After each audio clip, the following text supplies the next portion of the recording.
Hey guys, Jacob Wheeler here. This week's tip of the week, we're going to talk about frog fishing. This is the time that frog fishing gets awesome on these TVA lakes, especially Lake Guntersville. Those mats, what happens is those mats are really, really thick with that hydrilla and that milfoil, and they start thinning out, and those bluegill get underneath there, and those bass follow them. And so this is just perfect time of year to talk about that frog fishing.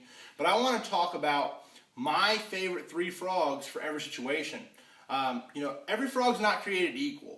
And I'm going to talk to you about what I like in each frog for each circumstance. I fish a lot of open water with a frog. I skip docks, I skip bushes with a frog. I'm going to talk about a lot of that and what my frog choice is for that particular situation.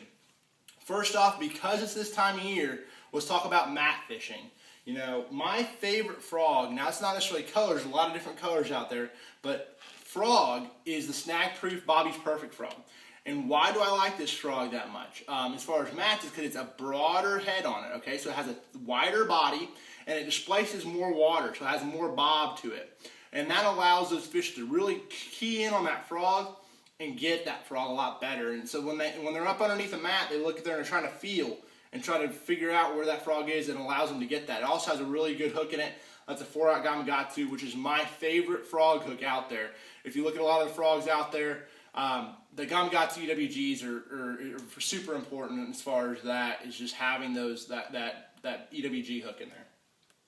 Second is just the regular Spro, I think 65 frog.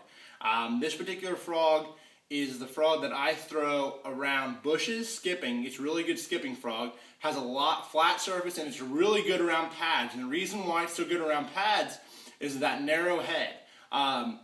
And what that allows it to do is it gets through those thicker pads, and it doesn't really disrupt them that much.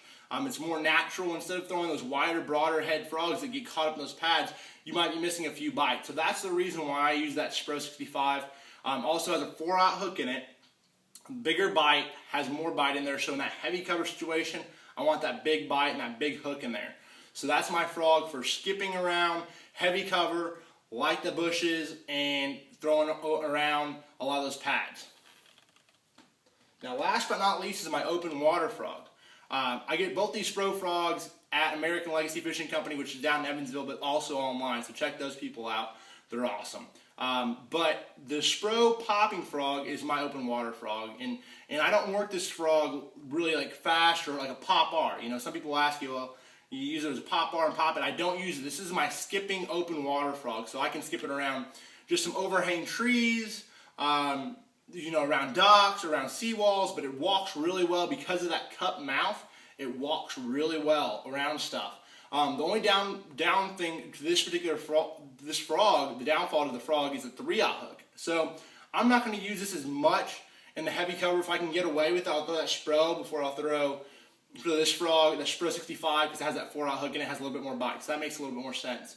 But those are my 3 frogs. Those are the situations that I fish them in. Hopefully you learned something. Next week we're going to talk about what rods I throw each frog on. Hopefully, we'll see you next week.